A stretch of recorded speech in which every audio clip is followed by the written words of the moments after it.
Hello and welcome to my video.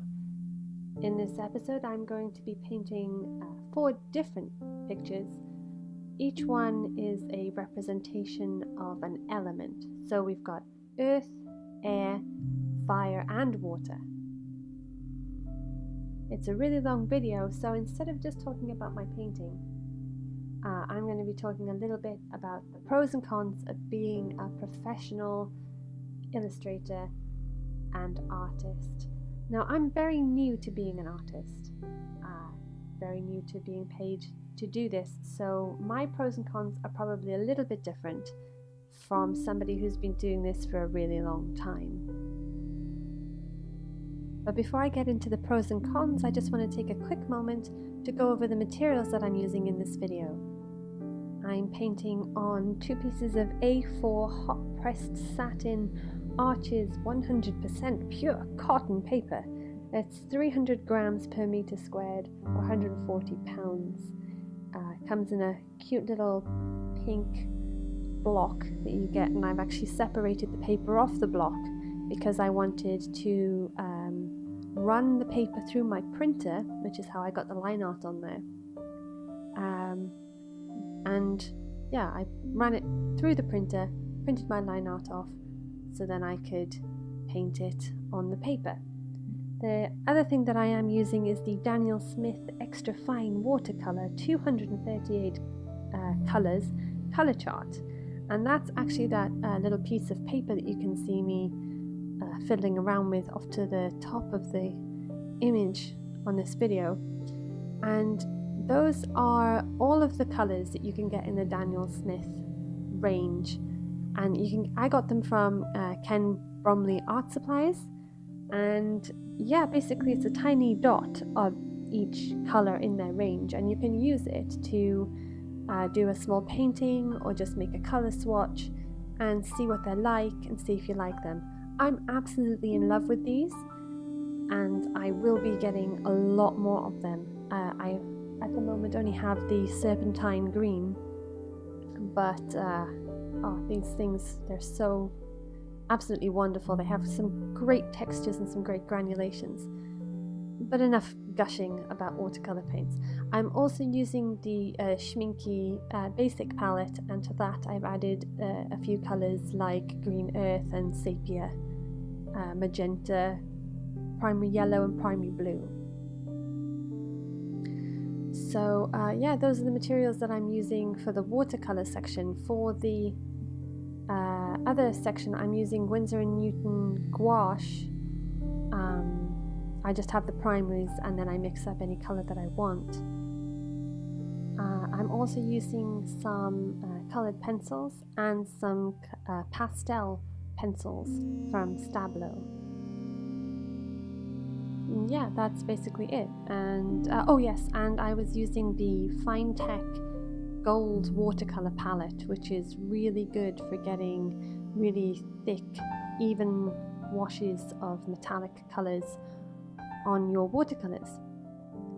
So without much further ado, let's talk pros and cons. So first, the pros. Now I'm going to cover 3 main pros. 1, working with your passion. You get to make art every day. You get to sit down and block out time and actually make art every day and get paid for it, which is fantastic. Number 2, you're your own boss. You get to choose when you start work, when you finish work, when you take your breaks, where you go to work. You get to choose what days you work. So if you want to work on a Saturday and take a Monday or a Wednesday off, you can totally do that. It's your choice. Number 3, working from home. Yeah, you get to roll out of bed in your PJs, walk over to your desk or wherever you're set up and carry on working. There's no transport costs.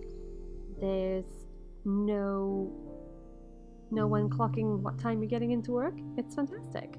You can choose your own equipment, your own desks. You can set it up where you want it at home, how you like it, and it's always there. Your art stuff is always laid out for you, or in your cupboard, or wherever you keep it, and you can pretty much work from home like whenever. You don't have to leave the office and then go back into the office. I actually think working from home is one of the most fantastic things about being an artist. But with all those pros comes some not insignificant cons, actually. Number one, your passion is your work. Pardon my phone alarm. Your passion is your work. So that means you have to treat it like work. You have to get really serious about it. You have to keep office hours. You have to do all the admin that comes with being your own boss and working from home. You have to do your own accounting.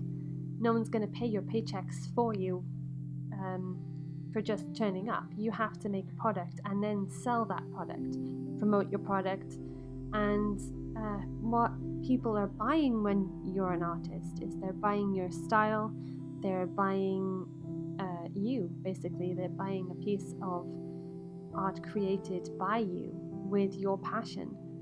So you have to treat each piece you make professionally. Well, each final piece that you're planning to sell, you have to treat it like a normal product. It's got to be packaged, it's got to be shipped, it's got to be insured.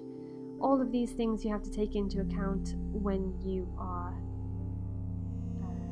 you're actually running the show from home and being an artist.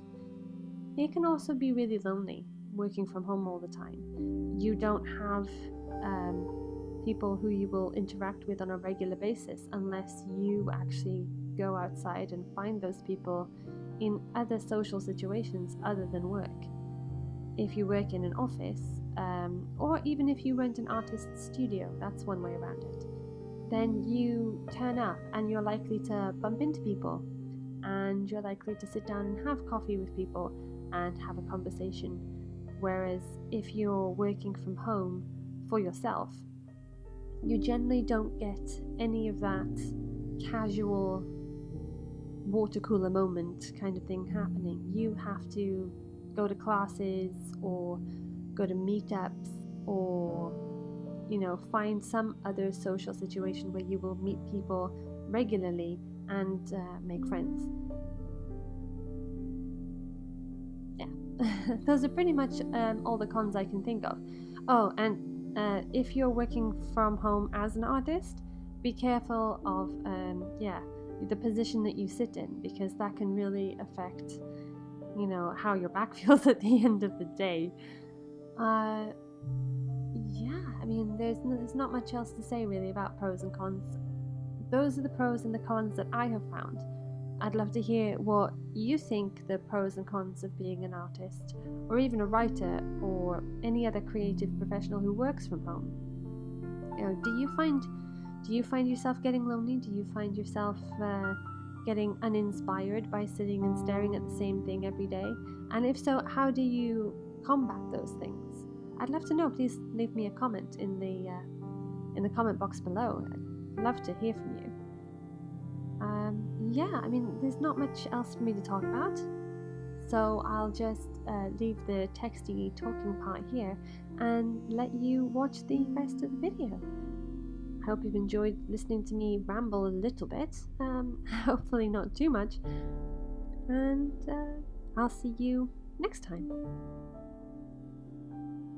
Bye!